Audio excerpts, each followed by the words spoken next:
Bom, então nós já estamos há algumas semanas meditando nessas passagens em que Jesus ele diz essas declarações solenes com autoridade. E hoje, para quem não sabe, hoje nós falamos, que por ser o domingo de Ramos, que é exatamente o domingo que dá início à Semana Santa. E no episódio ali narrado nos Evangelhos, o domingo de Ramos é o domingo em que Jesus ele entra na cidade de Jerusalém montado num jumentinho. E a multidão ali pega ali ramos e balança e diz em voz alta: Hosana, Hosana, bendito que vem em nome do Senhor. Então é por isso que nós chamamos esse dia que antecede a Sexta-feira Santa e o domingo da ressurreição como o domingo de Ramos.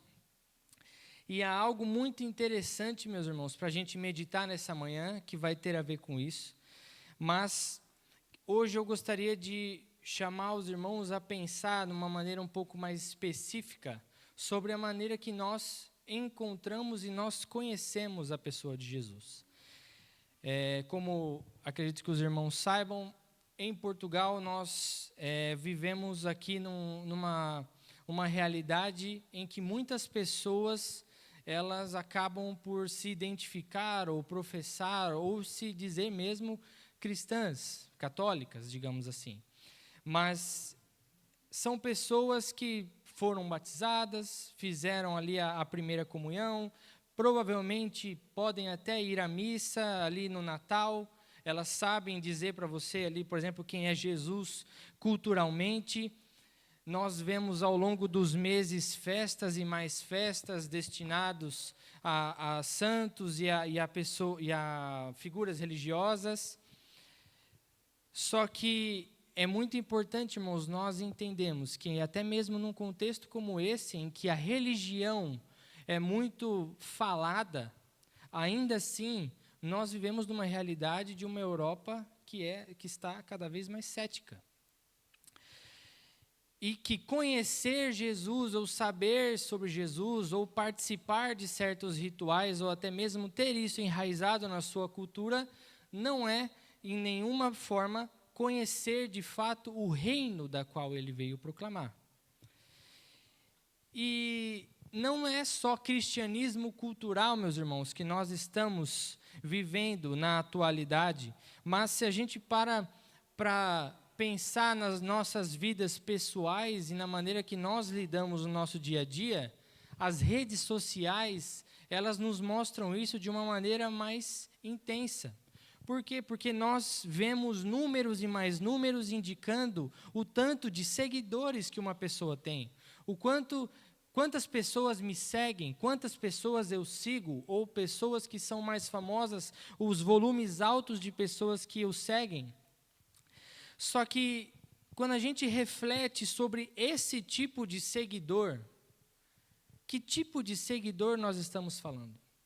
Quando nós pensamos no volume de pessoas que conhecem a Jesus e que reconhecem Jesus como uma figura importante, que tipo de Jesus essas pessoas conhecem e seguem de fato?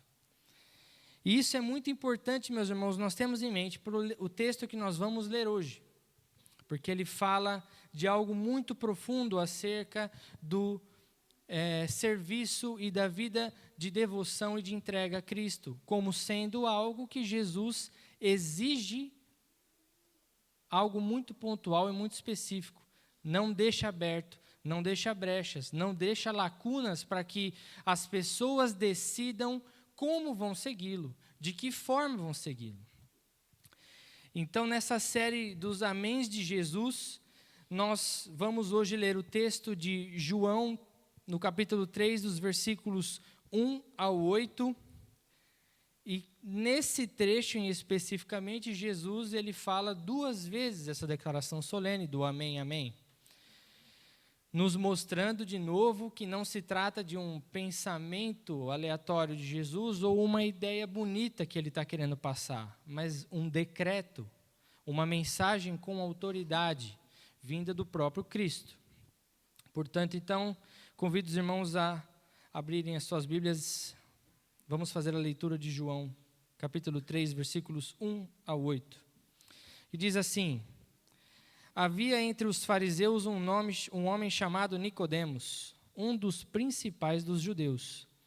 Este de noite foi até Jesus e lhe disse: Rabi, sabemos que o Senhor é mestre vindo da parte de Deus, porque ninguém pode fazer estes sinais que o Senhor faz, se Deus não estiver com ele.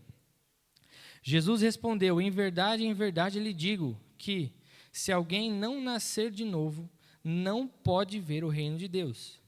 Nicodemos respondeu: como pode um homem nascer sendo velho? Será que pode voltar ao ventre materno e nascer uma segunda vez? Jesus respondeu: em verdade lhe digo, quem não nascer da água e do Espírito não pode entrar no reino de Deus. O que é nascido da carne é carne, e o que é nascido do Espírito é Espírito. Não fique admirado por eu dizer: vocês precisam nascer de novo. O vento sopra onde quer. Você ouve o barulho que ele faz, mas não sabe de onde vem, nem para onde vai. Assim é todo o que é nascido do Espírito. Essa é a palavra de Deus. Vamos orar? Senhor Deus, muito obrigado, Senhor, por essa manhã. Muito obrigado, Senhor, por mais um domingo, Pai, que o Senhor nos permite nos reunirmos, Senhor, em Seu nome, Pai, para ouvir, Senhor, da Tua palavra, adorar o Senhor, Pai, de maneira comunitária. Que nesse momento, Senhor, a Sua palavra, Senhor, fale, Pai, aos nossos corações e que possamos, ó Pai, reconhecer, Pai, o Cristo verdadeiro, Filho do homem. Muito mais, ó Pai, do que simplesmente uma figura pelo qual nós estamos admirados. Essa, Pai, é a minha oração, em nome de Jesus. Amém.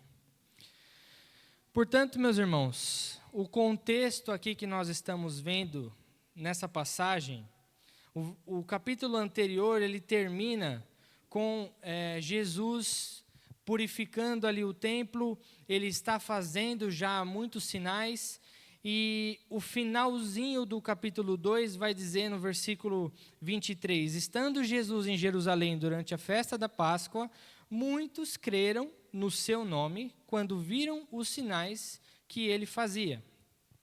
Mas o próprio Jesus não confiava neles, porque conhecia a todos.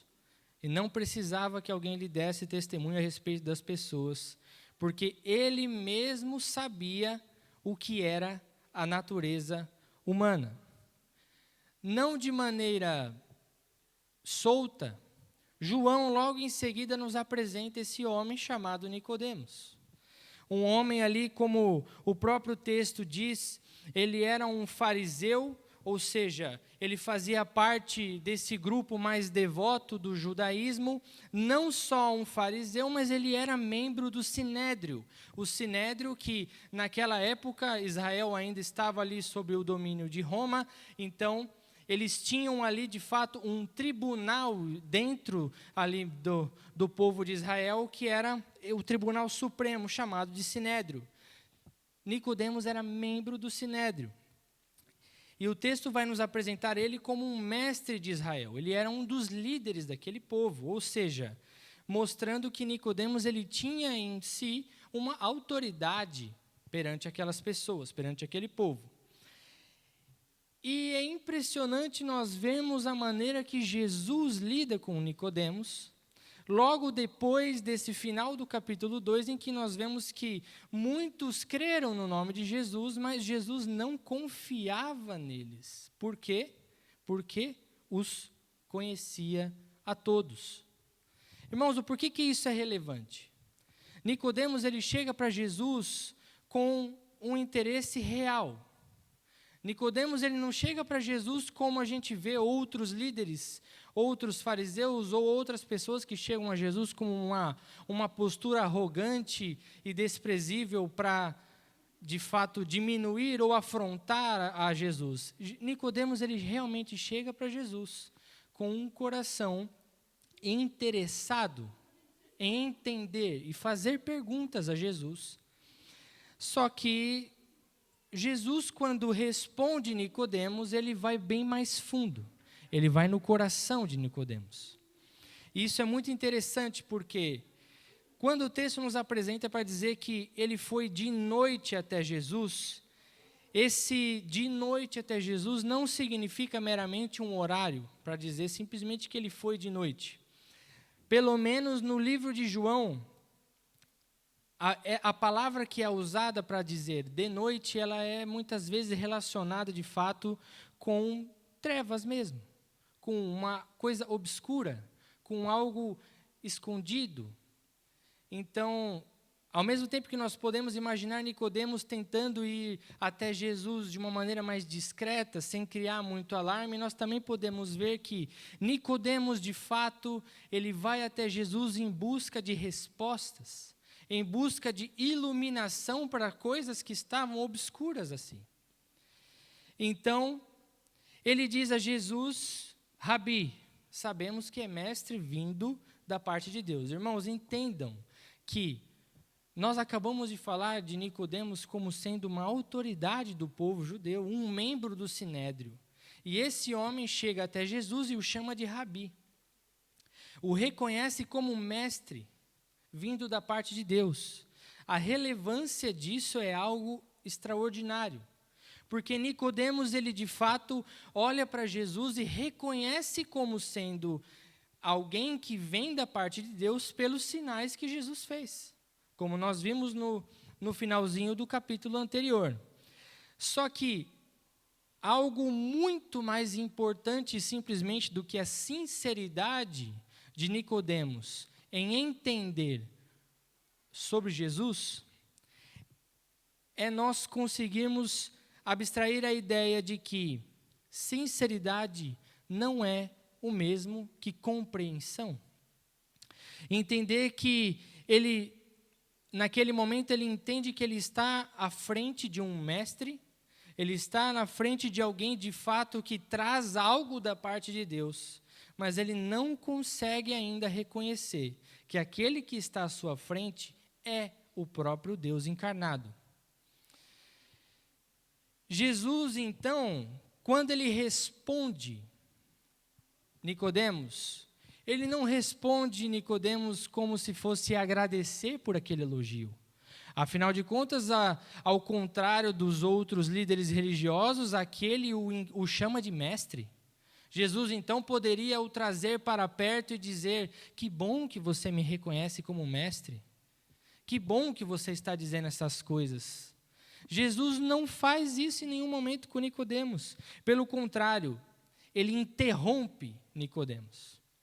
Nicodemos estava indo até Jesus em busca de respostas. Eu imagino que ele, enquanto um líder, ele devia ter preparado ali todo um roteiro de indagações e perguntas para fazer para Jesus. Jesus não o deixa fazer nenhuma pergunta. O amém, amém, primeiramente, interrompe a fala de Nicodemos. Jesus então diz,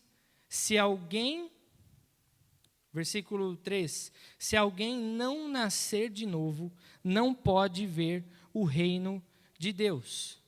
Ou seja, Jesus está dizendo para Nicodemos, antes que você fale, antes que você comece com todas as suas indagações e perguntas que você tem sobre mim ou para mim, eu já te digo uma coisa, não é o seu intelecto, não é a sua simplesmente sinceridade, não é algo que você consegue fazer as contas e fechar as contas, que faz com que você possa entrar no reino dos céus. É preciso nascer de novo. O reconhecimento de Jesus pelo que Jesus fez não era suficiente para que Nicodemos fosse alguém digno de entrar no reino dos céus. Então Jesus o interrompe. E o interessante nesse trecho, meus irmãos, é que Nicodemos ele interpreta o que Jesus está falando de maneira literal. Jesus diz que se alguém não nascer de novo, não pode ver o reino de Deus, e você olha para Nicodemos logo em seguida e fala, mas como que pode um homem sendo velho nascer uma segunda vez? Como que eu posso voltar ao ventre da minha mãe? Nicodemos, ele interpreta de maneira literal, e a gente até pensa isso como sendo um absurdo. Nós pensamos, como é que pode um líder, um homem com tanta relevância no meio do seu povo, figura de liderança e de autoridade, realmente achar que Jesus está falando de um segundo nascimento natural? Só que, meus irmãos, será que nós estamos tão distantes de Nicodemos assim? Porque Nicodemos pergunta para Jesus se pode um homem velho voltar ao ventre da sua mãe como algo natural ou realmente impossível de se imaginar. Mas, por muito tempo, nós usamos essa mesma expressão e ao longo dos nossos dias nós nos relacionamos com o novo nascimento, não da maneira que Jesus ensinou, mas como um jargão religioso ou como uma decisão pessoal que se repete cada vez que me é conveniente. Eu lido com o novo nascimento não como uma mudança permanente, um selo de Deus sobre mim, mas eu lido com o novo nascimento como se fosse um remédio que me ajudasse a me auto-justificar na maneira que eu me sinto um pouco mais distante e quero me sentir um pouco mais confortável. Será que de fato Nicodemos é tão absurdo a ponto de não entender o novo nascimento? E nós não? É isso que o texto então vai nos dizer. Esse texto está nos mostrando aqui, meus irmãos, que nem o melhor da religião alcança o reino de Deus. Nicodemos, ele não está apresentado aqui como alguém que tem uma fé fraca. Nicodemos, ele não está apresentado como alguém simplesmente que não tem base o suficiente para crer. Nicodemos, ele está apresentado de fato como o melhor que a religião pode oferecer.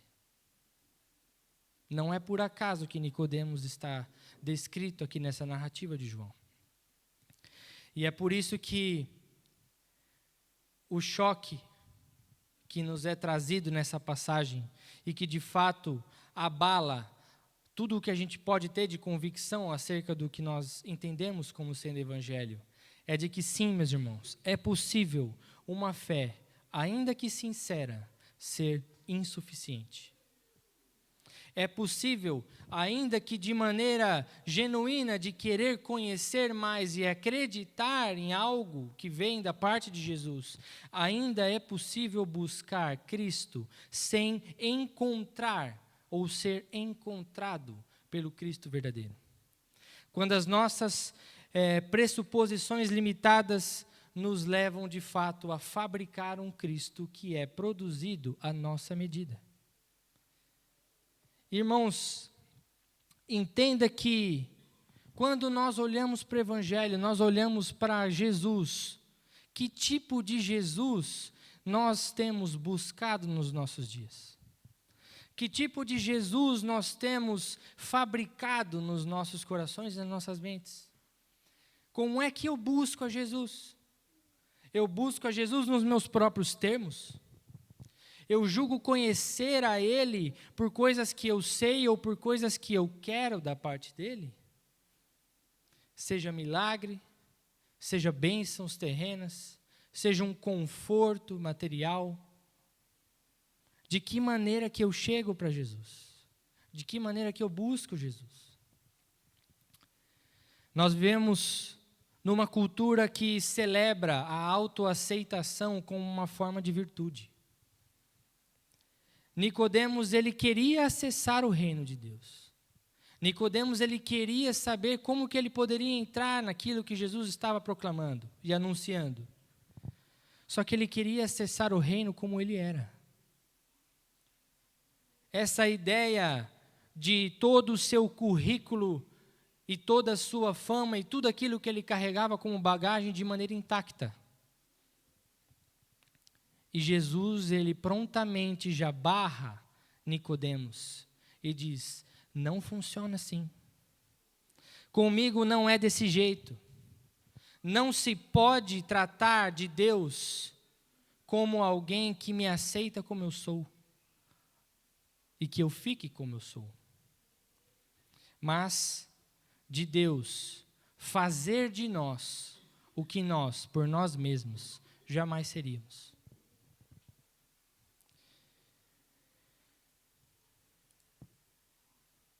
Imagine, meus irmãos, que no dia que nós nos apresentarmos diante de Deus, não vai ter currículo que você mostre para Ele, que o faça olhar para tudo que você fez e tudo que você construiu, e baseado nisso, ser um bilhete de entrada no céu. A chave do reino, só o próprio Deus pode dar.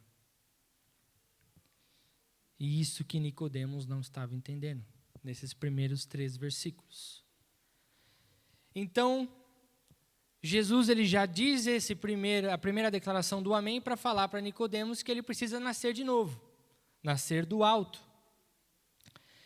Nicodemos não entende como a segunda possibilidade, entende como a primeira literal. Então Jesus continua para dizer no versículo 5, em verdade, lhe digo que quem não nascer da água e do Espírito não pode entrar no reino de Deus. E aqui, meus irmãos, é importante a gente entender um pouco mais a respeito de que as palavras, o texto aqui nos é escrito não no português. Existe um idioma original pelo qual esse texto foi escrito. E nesse idioma, no grego, a palavra, quando é traduzida por nascer de novo, ela significa primariamente nascer do alto. É como se como Jesus estivesse dizendo, não simplesmente uma questão temporal, de nascer de novo como uma ferramenta de recomeço, mas nascer do alto num sentido espacial, como definição de uma nova origem. Jesus ele não está falando de simplesmente um ponto que se é colocado na nossa vida para que a gente consiga tentar resolver aquilo de uma maneira diferente ou nova. Jesus ele está falando de fato de uma transformação que é completa, permanente e distinta de qualquer coisa que se possa produzir na terra. Jesus ele está falando de fato de algo em que Nicodemos, por toda a sua bagagem, por todo o seu conhecimento, por tudo aquilo que ele representava, ele jamais seria capaz de alcançar. E é interessante, meus irmãos, nós olharmos aqui para, de fato, perguntar a nós mesmos de que maneira que nós temos encarado esse novo nascimento. De que maneira que nós temos olhado para a realidade, para a demanda de Jesus em dizer que você precisa nascer de novo. Nós olhamos para o novo nascimento como uma muleta religiosa que me permite me sentir justificado diante de Deus por algo que eu decidi. Eu olho para mim mesmo, eu olho para os meus pecados cotidianos e penso, puxa, eu preciso parar com isso. Bom, nasci de novo. Aí amanhã nasci de novo. E todo dia nós olhamos para o novo nascimento como uma forma de pegarmos uma borracha em tudo que nós fazemos, nós falamos e nós pensamos e fazemos de fato como se, beleza, vamos tentar de novo. Como se aquilo que eu fizesse e aquilo que partisse de mim fosse suficiente de fato para me gerar uma vida nova. E Jesus está dizendo com todas as letras que o novo nascimento não é remédio para pecados cotidianos. O novo nascimento é uma transformação completa e permanente que vem somente pela ação do próprio Deus. Ele diz no versículo 6, o nascido da carne é carne e o que é nascido do Espírito é Espírito. Ou seja, se o que é nascido da carne é carne, a nossa natureza só nos pode conceder um tipo de vida que não encontra verdadeira vida em si mesma.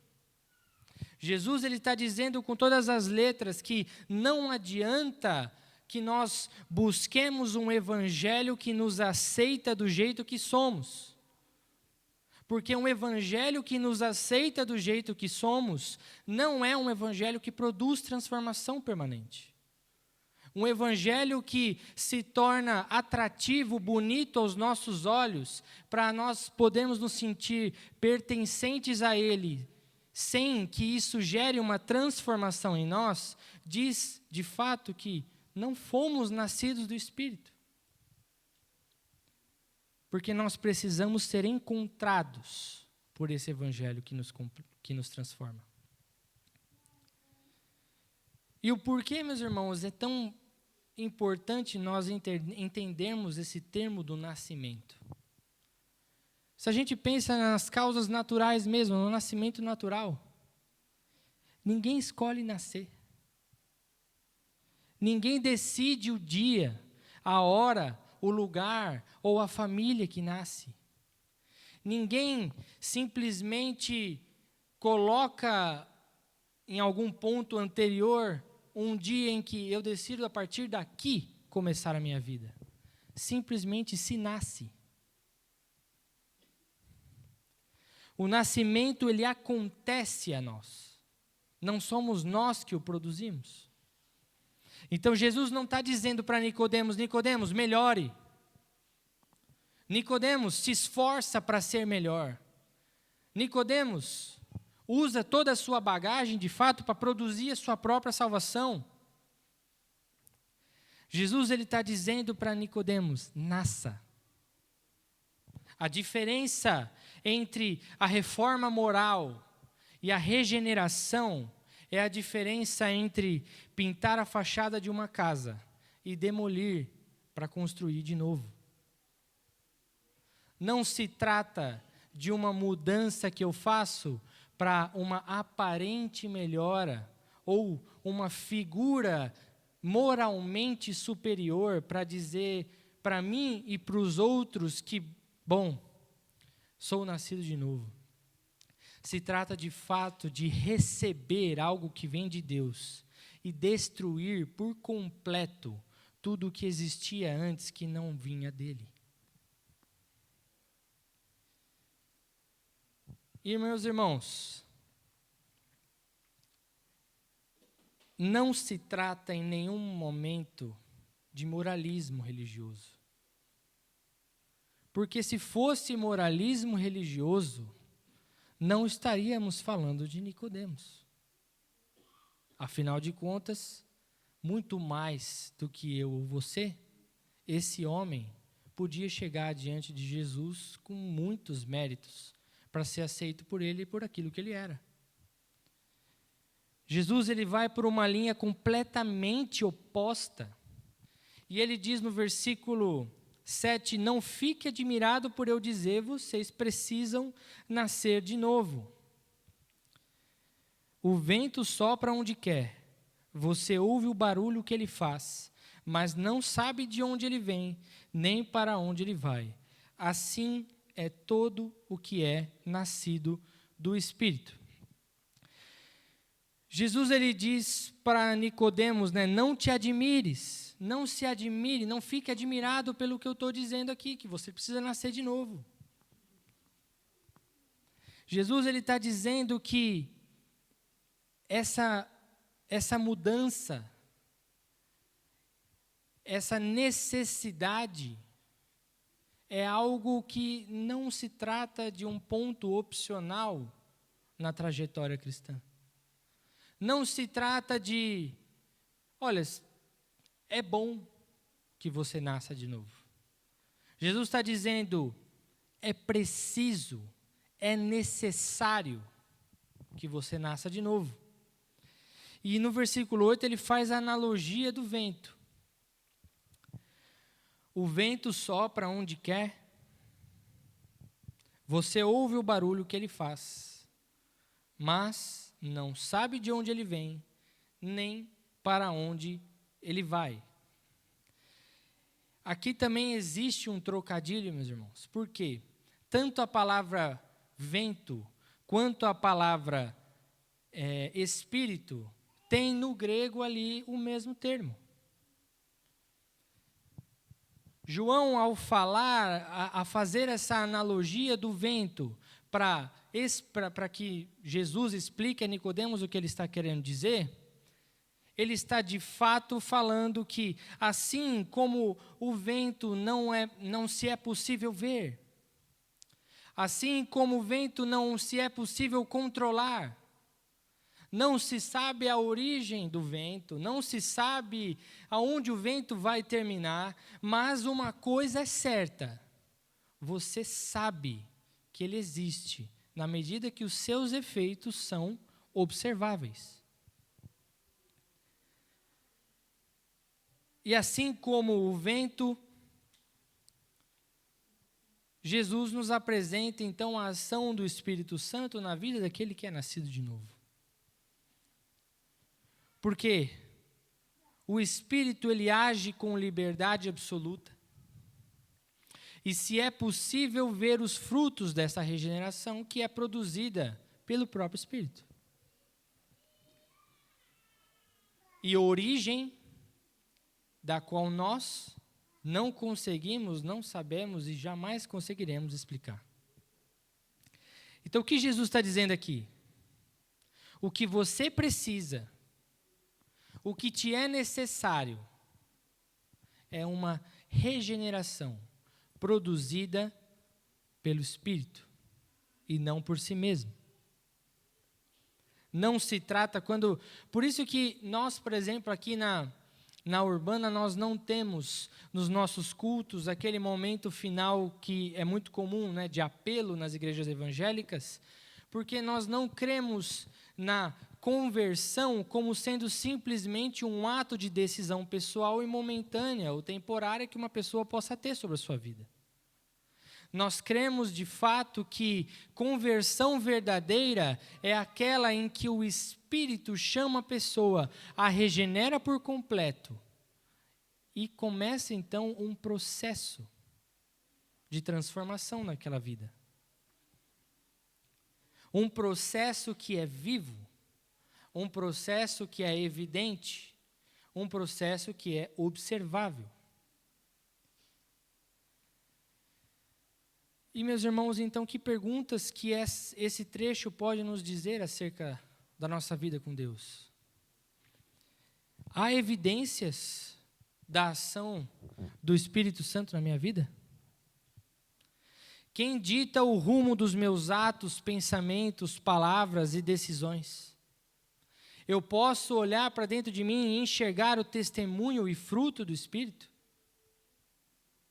Meus irmãos, não ache que isso é uma aplicação para dizer como se você, por errar, eu, por errar, não temos o Espírito. Mas é justamente para enxergar nos nossos dias de que maneira que somos incomodados pelo Espírito e inconformados com a nossa natureza. Que frutos são visíveis, que resultados são observáveis na nossa vida de alguém que se diz nascido de novo.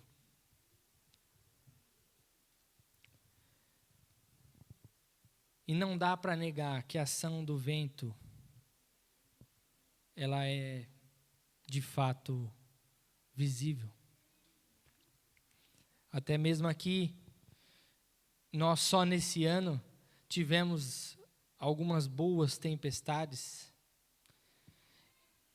E nós, ao andarmos pela estrada, nós conseguimos observar grandes, enormes, absurdas árvores caídas. Nós conseguimos ver estruturas que pareciam, à primeira vista, indestrutíveis, simplesmente levadas ao chão. Não se pode controlar o vento. Não se pode decidir quando o vento sopra. Não se pode dizer para o vento até onde ele pode ir. Assim é com o Espírito. Nós não controlamos a obra da regeneração, mas os seus efeitos em nossas vidas são inconfundíveis. Vivemos uma vida transformada não porque não pecamos mais, mas vivemos uma vida transformada porque entendemos que não é o nosso pecado que nos define. Entendemos que não é a minha natureza que é o centro daquilo que eu quero ser. Entendo que ir até Cristo e receber a Cristo não é exigir de Cristo que Ele me receba e me aceite do jeito que eu sou, mas é me entregar completamente a Ele, ser transformado pelo Espírito, inconformado por quem eu era e disposto a ser transformado de maneira permanente por Ele. Meus irmãos, nós vimos nesse texto, então, que o reconhecimento humano, por mais sincero que seja, ele não basta para ver o reino. Nós vimos que é necessária uma nova origem, um nascimento do alto que é operado pelo próprio Espírito. Nós vimos que essa obra, ela é soberana, livre e misteriosa, como o vento. Mas a pergunta que fica, se o homem não pode produzir o novo nascimento, quem pode? Como é possível, então, nascer do alto? A resposta disso está no próprio diálogo, poucos versículos para frente, quando Jesus diz para Nicodemos, assim como Moisés levantou a serpente no deserto, assim importa que o Filho do Homem seja levantado, para que todo aquele que nele crê tenha a vida eterna. A mesma voz que decreta a necessidade, amém, amém, nasça de novo. Você precisa nascer de novo, é necessário nascer de novo, o que é nascido da carne é carne, o que é nascido do Espírito é Espírito. A mesma voz que com autoridade decreta a necessidade, é a mesma voz que pouco depois provê a solução. É a mesma voz que diz que Deus amou o mundo de tal maneira que deu o seu Filho unigênito, para que todo aquele que nele crê não pereça, mas tenha a vida eterna. Cristo, meus irmãos, se apresenta e nos é apresentado dia após dia como a necessidade mais radical da nossa vida. Nascer do alto, algo que é impossível ao homem, se entrega como uma provisão milagrosa da parte do próprio Deus. Nascer de novo é um milagre. Ser regenerado pelo Espírito é um milagre, porque é impossível ao homem realizá-lo. O novo nascimento é o próprio Deus fazendo por nós o que jamais poderíamos fazer. E voltando à explicação sobre o Domingo de Ramos, nós hoje, nesse dia, nós lembramos de Jesus entrando em Jerusalém como um rei. Mas o detalhe é que Jesus não entra em Jerusalém montado num cavalo de guerra. Jesus não entra em Jerusalém como um líder militar poderoso, trazendo palavras de domínio e de conquista sobre o Império Romano.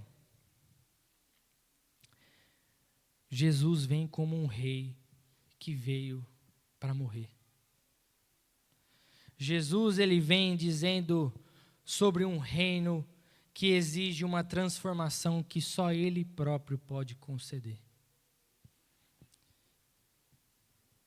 E ele torna possível sendo levantado numa cruz. É só através da cruz de Cristo que o Espírito é derramado e esse novo nascimento se torna realidade. E a partir disso a nossa identidade ela é reescrita em Cristo. Por isso não somos mais definidos pelo que pensamos de nós. Não somos mais definidos pelo que nós queremos para a nossa vida.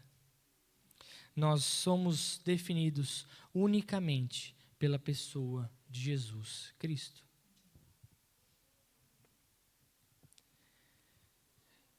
Só que, meus irmãos, aquela multidão que aclamava Jesus, dizendo Hosana, acredito que muitos deles eram os mesmos que poucos dias depois gritaram, crucifica-o. E somos chamados a refletir de que o reconhecimento de Cristo simplesmente pelo que Ele fez, os sinais ou pelo que a gente entende por Ele,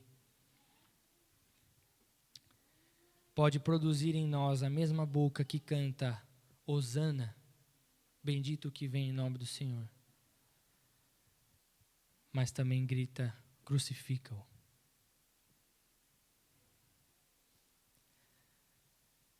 A boa notícia é que, de fato, este rei não veio apenas para ser aclamado. A boa notícia é que esse rei veio para ser levantado numa cruz.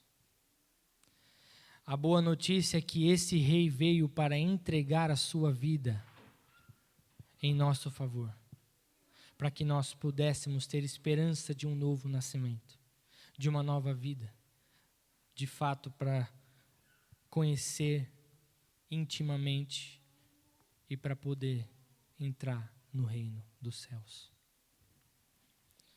Esse mesmo rei que diz essas palavras com autoridade para Nicodemos é o mesmo rei que hoje nos chama a um arrependimento, que hoje nos chama a uma reflexão profunda e sincera de que não adianta nada que você faça.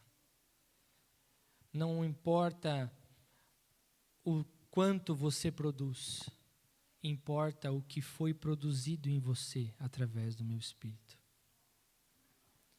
Que nós possamos encarar Jesus não apenas como aquela celebridade o qual nós seguimos, curtimos, compartilhamos, como se os seus ideais fossem coisas boas e meramente avanços morais para uma sociedade caída. O que Jesus vem nos entregar é muito mais profundo. Trata-se de uma mudança permanente, transformação completa, que produz em nós vida eterna. Por isso, meus irmãos, quero convidar os irmãos a fechar os olhos, a baixar as cabeças. Que hoje nós possamos nos aproximar da mesa do Senhor como pessoas que reconhecem que é somente pela obra de Jesus Cristo que nós podemos ser encontrados como nascidos de novo. Senhor, graças te damos, ó Pai, porque o Senhor é bom. Graças te damos, ó Pai, porque as suas misericórdias se renovam, Pai. Perdoa-nos, ó Pai, porque muitas vezes, ó Pai, buscamos alimentar o nosso ego, Pai, justificando que o conhecemos pelo que sabemos que o Senhor fez. Mas, ó Pai, o pecado, Senhor, que ainda há em nós, muitas vezes também grita, Pai, crucifica-o. Pai, perdoa-nos, ó Pai, que nas nossas limitações, ó Pai, que não tentemos, ó Pai, sermos achados justos pelo que fazemos. Que não tentemos nos aproximar de Ti, Senhor, como pessoas que querem ser aceitas pelo que simplesmente somos. Mas que possamos encontrar em Ti, Pai, a única saída para não ser mais quem éramos.